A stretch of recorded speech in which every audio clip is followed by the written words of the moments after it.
ED তার activity দেখে মনে হচ্ছে চোর পালালে বুদ্ধি বাড়ে। ভারতীয় জনতা পার্টি তারা মমতা বন্দ্যোপাধ্যায়কে গ্রেপ্তার করাবার জন্য তাদের কোনো উদ্যোগ নেই। কিন্তু এই সমস্ত চিত্রনাট্যের পরিচালক কে? রাষ্ট্রীয় স্বয়ংসেবক সংঘ, যারা এই দুর্নীতিটাকে বাঁচিয়ে রাখতে চাইছে। অভিজ্ঞতার মধ্যে থেকে আমরা বলতে বাধ্য হচ্ছি যে সিবিআই বা ইডি এরা নিরপেক্ষভাবে তদন্ত করছেন না। বিজেপিতে থেকে দুর্নীতির বিরুদ্ধে লড়া সম্ভব নয়। সবটাকে একটাই টার্মে আমরা ভূষিত করতে পারি, এটা গুন্ডামো। আইপ্যাক কাণ্ডে সুপ্রিম কোর্টে ইডির আবেদনে অভিযুক্ত মুখ্যমন্ত্রী মমতা বন্দ্যোপাধ্যায়, মুখ্য সচিব, স্বরাষ্ট্র সচিব, রাজ্য পুলিশের ডিজি, কলকাতা পুলিশ কমিশনার এবং ডিসি সাউথ। কি বলবেন? ইডিকে দেখে মনে হচ্ছে খুব অসহায় একটি সংস্থা, তদন্তকারী সংস্থা, যাদের কাছে পার্লামেন্ট ক্ষমতা দিয়েছে তদন্ত করার এবং তদন্ত করার জন্য সরাসরি ক্ষমতা প্রয়োগ করার। সেই ক্ষমতার মধ্যে তদন্তে বাধা দিলে সেই বাধা কি করে কাটাতে হয় সেই সম্পর্কেও বলা আছে কি করতে হবে। ইডি যদি সেই প্রক্রিয়া তারা অনুসরণ করতেন তাহলে এই সুপ্রিম কোর্টেও ইডিকে যেতে হতো না, এই মরা কান্নাও কাঁদতে হতো না।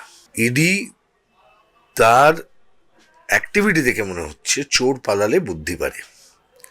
সেদিন যখন মুখ্যমন্ত্রী ওখানে পৌঁছেছিলেন, ইডিকে কেউ বারণ করেছিল যে বলপ্রয়োগ করতে? কেউ বারণ করেছিল ওনাকে গ্রেফতার করতে? কোনো আইন দেখাতে পারবেন ইডি অফিসাররা, কেন্দ্রীয় সরকারের অফিসাররা, যে মুখ্যমন্ত্রীকে গ্রেফতার করা যায় না? যেখানে আইনসম্মত কোনো রেইডের সময় বাধা দান করতে এলে যে কোনো নাগরিককে গ্রেফতার করা যেতে পারে, সেখানে মুখ্যমন্ত্রীর জন্য কোনো আলাদা ছাড় কি আইনে দেওয়া আছে? আমি অন্ততপক্ষে কোনো আইনের বইতে এটা দেখতে পাইনি। একমাত্র এই ইডি অফিসাররা তাদের অকর্মণ্যতা, অপদার্থতা, সেটা থাকবার জন্যই এখন তাদের সুপ্রিম কোর্টে যেতে হয়েছে।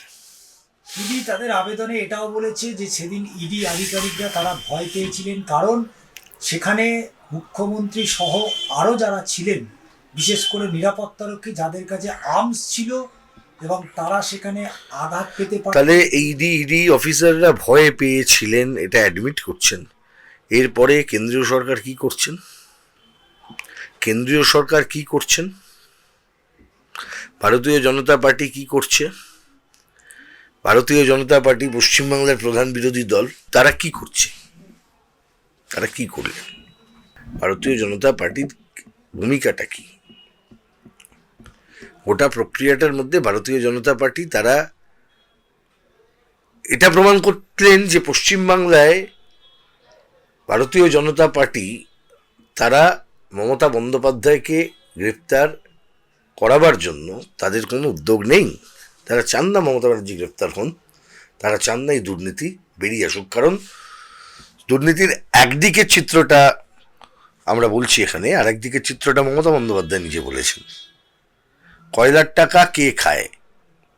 অমিত শাহর কাছে যায়, শুভেন্দুর কাছে যায়, জগন্নাথ চট্টোপাধ্যায়ের কাছে যায়, রাজনাথ সিংয়ের কাছে যায়।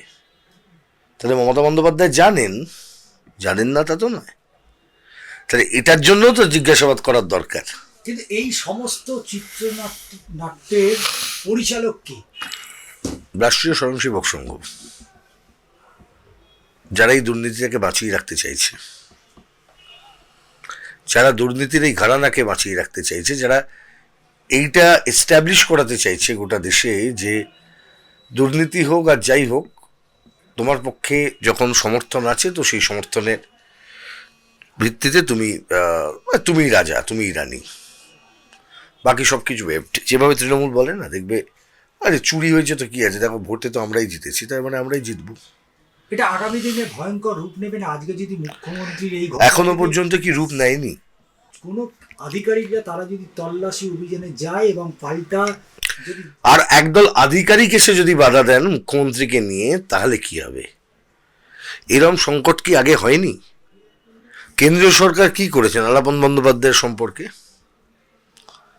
কেন্দ্রীয় সরকার কি করেছিলেন এর আগে যখন রাজীব কুমার সম্পর্কে একই কথা উঠেছিল?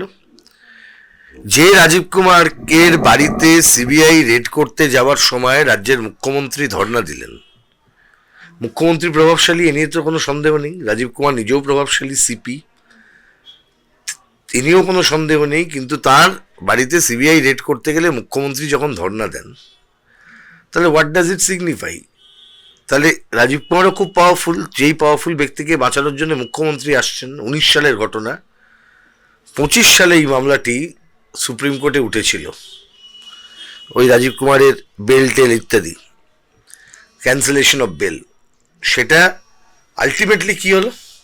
আলটিমেটলি সুপ্রিম কোর্টের কাছে গিয়ে সিবিআইকে ঝাড় খেতে হলো এই প্রশ্নে যে তারা কি করছিলেন এতদিন পর্যন্ত, এতদিন বাদেই মামলা নিয়ে কেন এসছে। এটাই তো ওদের সিরিয়াসনেস। আপনি নিশ্চিন্ত থাকবেন ইডির হাতে, সিবিআইয়ের হাতে এই তদন্ত দিয়ে? আবার সারদার পুনরাবৃত্তি হবে না তো? নারদার পুনরাবৃত্তি হবে না তো? শুভেন্দু অধিকারীর বিরুদ্ধে যা অভিযোগ, ববি হাকিম, সৌগত রায় মারা গিয়েছেন, সুব্রত মুখার্জি মারা গিয়েছেন, সুলতান আহমেদ, তাদের বিরুদ্ধে একই অভিযোগ। কিন্তু শুভেন্দু অধিকারীর কে গ্রেপ্তার করা হলো না, বাকিদেরকে গ্রেপ্তার করা হলো কেন? প্রত্যেকের গ্রেপ্তারিতে দরকার ছিল তো। মনে আছে 21 সালে ভোটের পর এই ঘটনা ঘটেছিল। সিলেক্টিভ হয়ে যাচ্ছে না ইডি? আমি উল্লেখ করছি, প্রাইমারি চার্জশিট দিয়েছে সিবিআই, যে চার্জশিটে ওই অভিষেক বন্দ্যোপাধ্যায়ের নাম নিয়ে যেসব মিডিয়াতে বলা হয়, আমি তো কোথাও অভিষেক বন্দ্যোপাধ্যায় লেখাটা পাইনি, আমি পেয়েছি জনৈক অভিষেক কথাটা লেখা ছিল চার্জশিটে। কেন? কেই জনৈক অভিষেক? দায়িত্ব নেই? আচ্ছা, যদি আমি ধরি জনৈক অভিষেক, তাহলে মেটেরিয়ালসের দিকে যেতে হবে। আপনারা যদি প্রাইমারি চার্জশিট যদি আপনারা স্টাডি করে থাকেন, দেখবেন যে টাকা পয়সা ইত্যাদি লেনদেন তো হয়েছে, নানা অভিযোগ সিবিআই করছে, নানা মেটেরিয়াল তারা পেয়েছে, পয়সা নিয়ে চাকরি হয়েছে, এই হয়েছে, তাই হয়েছে, নানা কথা বলছেন, এই কালেকশন হয়েছে, ওই কালেকশন হয়েছে। কিন্তু ওই চার্জশিটের একটা বড় অংশ যেটায় বলা হয়েছিল এই লিপস অ্যান্ড বাউন্ড সংস্থার সঙ্গে কতগুলি সরকারি এবং বেসরকারি এন্টিটির যে ট্রানজ্যাকশন, আমি কেন সরকারি এন্টিটি বলবো,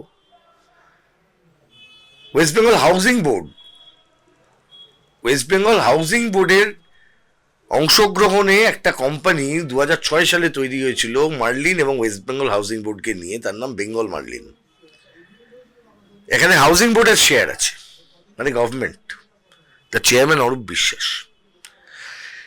এই কোলাবোরেশনে এই কোম্পানি তারা একটা জায়গায় একটা অ্যাফোর্ডেবল হাউজিং করলেন, এটা সিবিআই চার্জশিটে আছে। কিন্তু অ্যাফোর্ডেবল হাউজিংটা অ্যাফোর্ডেবল হাউজিং বলে লেখা নেই, ওখানে বলা আছে একটা ফ্ল্যাট তৈরি করলেন, সেটার নাম হচ্ছে মার্লিন ফিফথ অ্যাভিনিউ।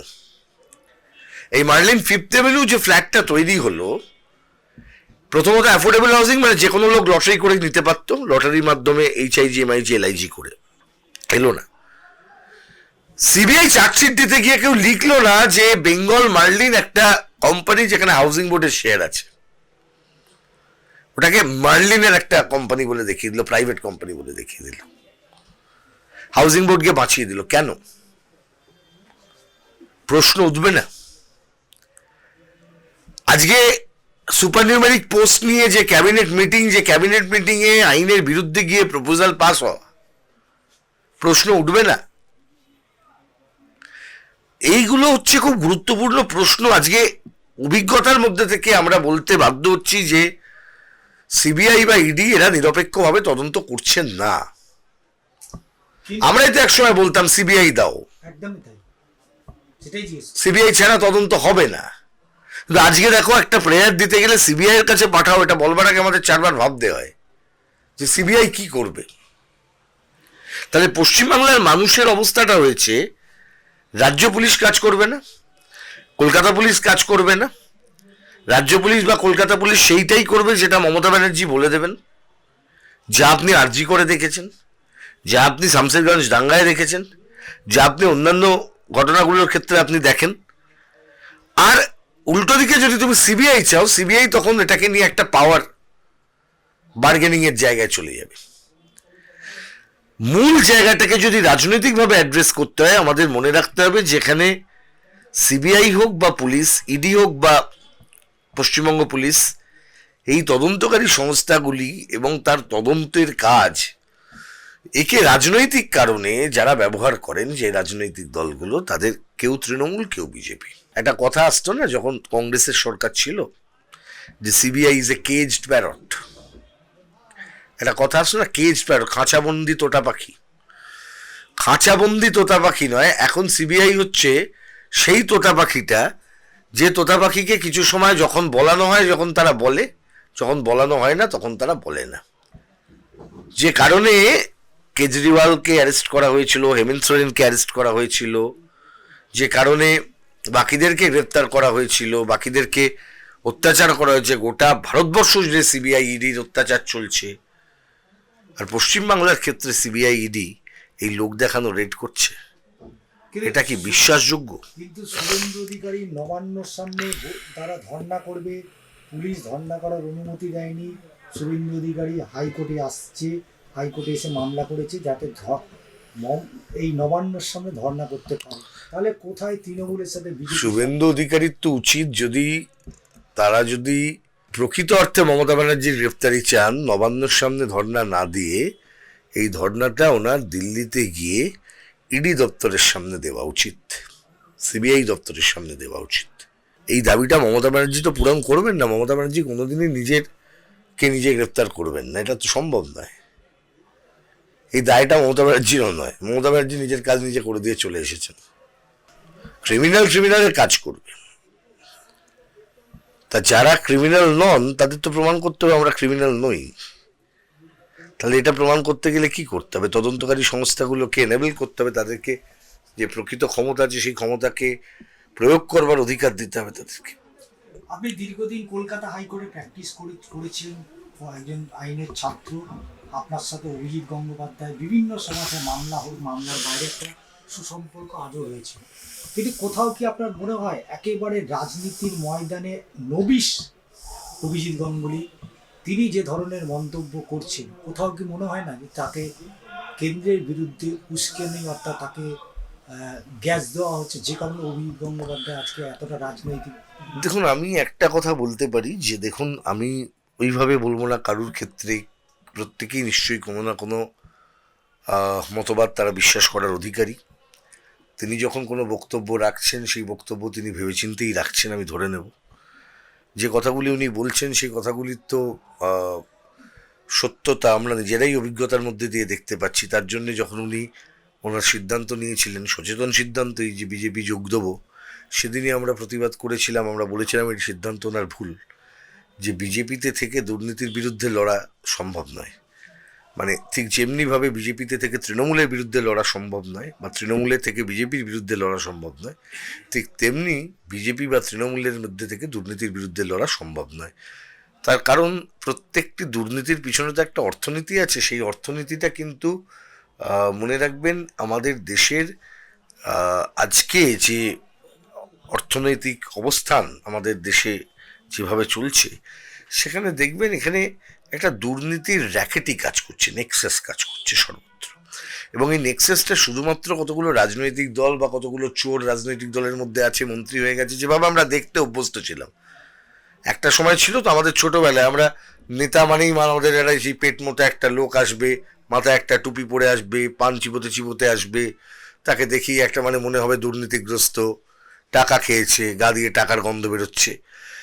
যে এখন মুশকিলটা হচ্ছে, এখন দুর্নীতিটা কিন্তু মানে ওই পাঞ্জাবি পরা পেট মোটা লোক না হয়েও খুব স্লিম ট্রিম, ঠিক আছে, স্টাড, সেও কিন্তু আজকে মানে দুর্নীতিতে অংশগ্রহণ করে ফেলছে। চেহারাটা বদলে গেছে, কিন্তু দুর্নীতির নেক্সাসটা ছড়িয়ে গেছে হচ্ছে রাজনীতি মধ্যে শুধু নয়, এটা আজকে বিউরোক্রেসি, আমলাতন্ত্র এবং কিছুটা হলেও আমাদের দেশের জুডিশিয়াল ব্যবস্থারও একটা অংশ, যারা বহু ক্ষেত্রে সাইলেন্ট থাকছেন এই বিষয়গুলি দেখার পরেও, তাদের উপরেও কিন্তু এই দায় বর্তাবে। কতদিন আপনি এই ঘটনা কতবার ঘটতে হবে এটা রিয়েলাইজ করতে, যে মমতা বন্দ্যোপাধ্যায় যা করছেন বা যা করেছেন, সেটা 19-এ হোক, 21-এ হোক, 25-এ হোক, সবটাকে একটাই টার্মে আমরা ভূষিত করতে পারি, এটা গুন্ডামো। এটা বলতে হবে তো কাউকে। কারণ গুন্ডামোকে দেখে কেউ যদি এখন বলেন চৈতন্যদেব, তাহলে তো মুশকিল। তাহলে অবশ্যই তাহলে ভুল ছিল অভিজিৎ গাঙ্গুলির সিদ্ধান্ত। অবশ্যই ভুল ছিল। ভারতীয় জনতা পার্টির মধ্যে থেকে দুর্নীতির বিরুদ্ধে লড়া যায় না। তার কারণ মাথায় রাখতে হবে, দুর্নীতি, আমাদের দেশের যে দুর্নীতি, এই দুর্নীতিটা হচ্ছে একটা ক্রনি ক্যাপিটালিস্ট মডেল। ভারতীয় জনতা পার্টি এমন কোনো মডেল তৈরি করেননি, বা বিজেপি আরএসএস এর কাছে ওই মডেল নেই যে মডেলের মধ্যে দিয়ে গিয়ে এই দুর্নীতিকে রোখা যাবে। কার দুর্নীতি রুখবেন?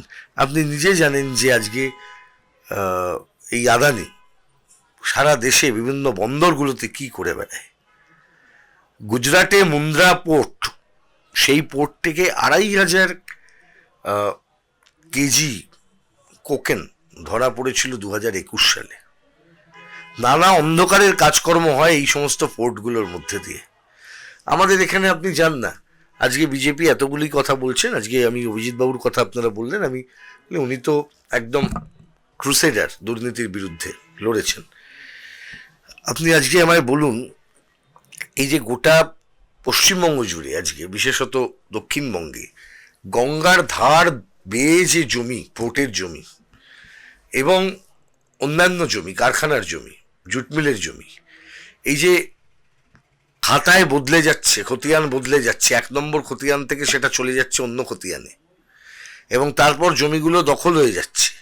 দখল হয়ে এগুলো কোনো না কোনো রিয়েল এস্টেট কোম্পানি, বড় বড় রিয়েল এস্টেট কোম্পানি, যাদের বেশিরভাগের নাম তুমি ওই প্রাইমারি চার্জশিটে পাবে। যেমন আমি একটা উদাহরণ দিলাম, মার্লিনের সঙ্গে লিপস অ্যান্ড বাউন্সের যে সম্পর্কের কথা। লিপস অ্যান্ড বাউন্স নাকি জানলা দরজা ইত্যাদি সাপ্লাই করেছিল ওই মার্লিনের প্রজেক্টের জন্য। মানুষ কিনেও চেনে, সেই ফ্ল্যাট আবার বিক্রি হয়েছে, কোম্পানিকে বিক্রি করেছে। অরূপ বিশ্বাসের জেলে থাকার কথা ছিল।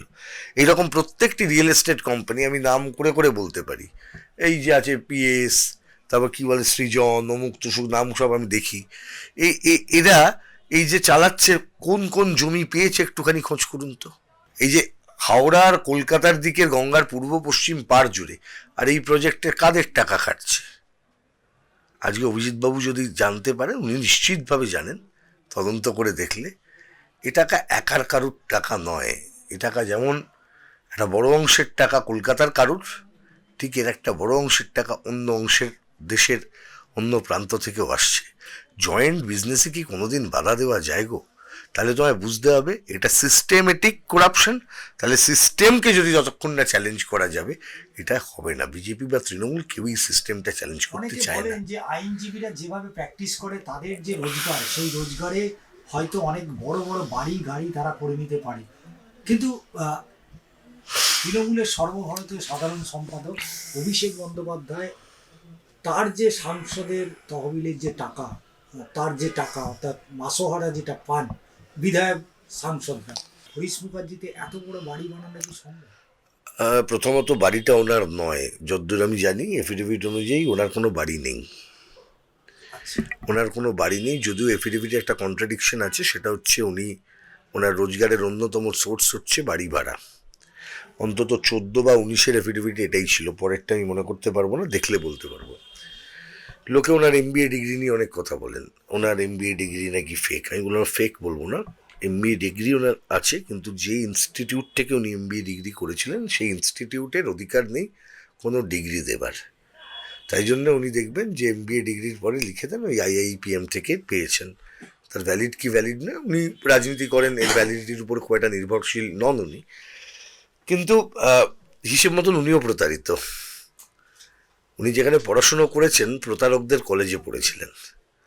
এই মলয় চৌধুরী, অরিন্দম চৌধুরী, এদের প্রতারণার শিকার সেই সময়কার, মানে তখন UP 1-এর সরকার, সেই সময়কার একটা বড় অংশের ছাত্রছাত্রী রয়েছে। That was one of the first education scam in the country, যেখানে দেখা গেছিল যে ইউনিভার্সিটির, মানে যে কলেজের কোনো ডিগ্রি দেবার অধিকার তো থাকে না, ইউনিভার্সিটি কনফার করতে পারে ডিগ্রি। সেই কলেজ যাদের রেজিস্ট্রেশন নিয়ে তারা বলছিল আমরা ডিগ্রি দেবো বিদেশের ইউনিভার্সিটির থেকে, অভিষেকবাবু সেই অর্থে প্রতারিত। আবার যদি সে একটুখানি খেয়াল করো 2011-12-তে ওনার যখন শুনেছিলাম বিয়ে হয়েছিল যখন দিল্লিতে, সম্ভবত ওই মেরিডিয়ান হোটেলে, সেখানে খুব দামি কার্ড, দামি চকলেট ইত্যাদি ইত্যাদি খরচ হয়েছিল, ওনার পিসি যাননি। এবং যে কথাটা আসলে ব্যাপারটা কি বলুন, দুর্নীতি করতে করতে করতে করতে বিভিন্ন রুট খুলতে, আমি একটা জিনিস যদি আপনাকে দেখাই, মানে এটা আপনি ভাবতে পারেন, আমায় একটু বলুন তো যে এটা কিভাবে সম্ভব হয়। একটা দল, আচ্ছা আমার পার্টি সিপিআইএম শূন্য, কোনো তার আসন নেই, ধরুন সিপিআইএম এর প্রতীক কাস্তে আতুরি তারা, আচ্ছা আমি চেষ্টা করব এই এই এই এই প্রতীকের ব্যক্তিগত মালিকানা নেবার জন্য, আমি পারবো? বা আমার এই মালিকানা কেউ দেবেন? চেষ্টাই তো করবো না। আচ্ছা আপনি দেখুন তো, আমি আপনাকে একটা জিনিস দেখাচ্ছি, এই ডকুমেন্টটা কি, এটা হচ্ছে অল ইন্ডিয়া তৃণমূল কংগ্রেসের application is hereby made for registration in register of trademark accompanying trademark in clause 24 in respect of flags not of papers and banners. অ্যাপ্লিকেন্টের নাম অভিষেক ব্যানার্জি, হরিশ চ্যাটার্জি স্ট্রিট। কি? All India Trinamool Congress. কিসের জন্য করেছেন? এইটা ট্রেডমার্কের জন্য, জোড়া ফুলের ট্রেডমার্ক। তা আমি ওই জন্য বলেছিলাম জোড়া ফুলের মালিকানা।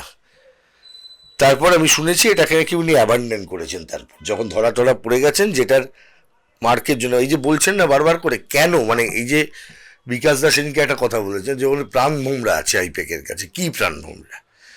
এমনও তো হতে পারে আইপ্যাকের সাথে কি চুক্তি আছে, আইপ্যাক টেক ওভার করে নিয়েছে কিনা। আইপ্যাকও তো টেক ওভার হয়ে যেতে পারে, একটা কোম্পানি কালকে অন্য কেউ কিনে নিতে পারে। দেখলেন না চ্যানেলগুলোর কি অবস্থা হয়েছিল? বিজেপি যে পদ্ধতিতে চ্যানেল কিনেছে, বড় বড় চ্যানেল, এখন কোনো চ্যানেলকে দেখতে পাও বিজেপির বিরুদ্ধে কথা বলতে? আদানিকে দিয়ে কিনিয়েছিল। পলিটিক্যাল পার্টি যদি বাজারই পলিটিক্যাল পার্টি হয়ে যায় তাহলে এটা হয়ে যাবে। তো এই পলিটিক্যাল পার্টির সিম্বল নিয়ে ট্রেডমার্ক করছে। আরে ভাই, ভুল হোক ঠিক হোক, 5টা লোক তো তৃণমূল কংগ্রেস দলটা করেছে প্রথম থেকে। আর অ্যাডমিটেডলি মমতা ব্যানার্জি মাটির নেত্রী, তলা থেকে উঠেছেন, লড়াই করে উঠেছেন, স্ট্রিট ফাইটার। তা সেই মানুষটাকে দেখে যে মানুষগুলো এই দলটা করলেন, এই চিহ্নটাকে ভালোবাসলেন, সেই মানুষগুলোর সঙ্গে আপনি কি করছেন? আপনার টেন্ডেন্সি তো এটা। আপনি অ্যাডমিটেডলি বিশ্ব বাংলার লোগোর জন্য দরখাস্ত করেছিলেন, এটা জেনে যে পশ্চিমবঙ্গ সরকার এই লোগোটা ব্যবহার করেন, আপনার পিসি এই লোগো বানিয়েছিলেন, আপনি নিজে আবেদন করেছিলেন, ডকুমেন্টস আছে। মানে আপনার ব্যাকআপের মধ্যে যদি এত ক্রিমিনালিটি থাকে, তাহলে সেটা কোনোদিন একটা সুস্থ ভবিষ্যতের দিক নির্দেশক হতে পারে কি? পারে না। আচ্ছা আপনি আমায় একটা কথা বলুন, এই যে লোকে বলেন না বিভিন্ন সময়, কথায় কথায় তো সবাই শোনেন যে ক্যামাক স্ট্রিটে নাকি অভিষেকের অফিস আছে। আমি কোনোদিন দেখিনি, আমাকে তৃণমূলের কিছু কিছু লোক বলে ওই অফিসের কাছাকাছি গেলে নাকি এরকম করে যদি তাকিয়েও কেউ ওপর দিকে থাকে, তখনও নাকি তাকে কিছু লোকজন এসে ওই কালো সাফারি টাফারি পরে এসে তাকে ধরে নেয়। ওপরে টোপরে তো সবাই যেতে পারে না, ফোন টোন রেখে যেতে হয় নাকি, আমি জানি না সত্য মিথ্যা। এটা ক্যামাক স্ট্রিটে একটা অফিস চালাতে কত টাকা খরচা হয় বলো তো? একটা রাজনৈতিক দল তো আমরাও করি, বিভিন্ন সময় আমরা রাজনৈতিক দল দেখেছি। একটা রাজনৈতিক দল তার অফিস চলবে ক্যামাক স্ট্রিটের মতন জায়গা থেকে? কত টাকা ভাড়া দেয়, কে ভাড়া দেয়, কারা ভাড়া নেয়, কোথায় চলে, এর হিসেবটা কেউ দেবে না। ওটা রাজনৈতিক দলের দপ্তর। আচ্ছা রাজনৈতিক দলের দপ্তর যদি হয়, সেই দপ্তরের মধ্যে সরকারি লোকেরা যায় কি করে? আচ্ছা আইপ্যাকের লোকেরা নাকি সরকারের কাজে কর্মে যায়, সবাই জানে। পশ্চিমবাংলায় আপনার মনে আছে সেই দেবাঞ্জন দেবের কথা, ভ্যাকসিন, জাল ভ্যাকসিন, জাল আইএস। আচ্ছা এইরকম দেবাঞ্জন দেব একজনের কথা তখন বলা হয়েছিল, যে দেবাঞ্জন দেব পরবর্তী সময় তিনিও বলেছেন তিনিও সিচুয়েশনের ভিকটিম হয়েছেন। কিন্তু এরকম আরো কতজন আইএস আছে আমরা বার করতে পারছি কি? সংবাদ মাধ্যমগুলিকে মুখ বন্ধ করিয়ে দেওয়া হচ্ছে। কিভাবে করা হচ্ছে? একটা রাজ্য সরকার তার একটা ওই অ্যাড এজেন্সি অ্যাপয়েন্ট করেছেন, সেই অ্যাড এজেন্সির কাজ হচ্ছে যে কোন সংবাদ মাধ্যম সরকারের বিরুদ্ধে কলাইন লেখে তাকে ডেকে একটু ভয় দেখাও বা টাকা পয়সা একটু বাড়াও কমানো, বার্গেনিং করো, তারপরেতে তাকে বলো। আর মুখ্যমন্ত্রীর কাজ হচ্ছে রাত্রিবেলা অ্যাড এজেন্সির লোকেদেরকে শ্যুট করা, মানে ছবি দেওয়া, বাঁ দিক থেকে কিরম দেখতে লাগছে, ডান দিক থেকে কিরম দেখতে লাগছে, সোজা লাগবে। এইভাবে যদি চলতে থাকে একটা গণতন্ত্র চলতে পারে? আমি সেই কারণেই তো বলছি যে এই পরিস্থিতিটাই হচ্ছে এমন একটা, যে রাজনৈতিক দল যখন বাজারে চলে যায়, নিক্ষেপিত হয়, তাহলে কোম্পানি কী হয়? কোম্পানি তাকে ফল ভুগতে হয়। একটা কোম্পানি লাঠি উঠলে কী হয়? কোম্পানি লাঠি উঠলে তাকে লিকুইডেশনে যেতে হয়, টেক ওভার করে দিতে পারে অন্য কোনো কোম্পানি, মার্জার হতে পারে। রাজনৈতিক দল যদি লাটে ওঠে তাহলে যা অবস্থা হয় বুঝতে পারছো। রাজনৈতিক দলের সম্পত্তি, যেখানে আমি তোমায় দেখালাম যে কেউ একজন তার ব্যক্তিগত মালিকানার জন্য আবেদন করে দিচ্ছে তার দলের প্রতীকের, করেছেন তো admittedly, this are public document, যে কোনো মানুষ দেখতে পারবেন।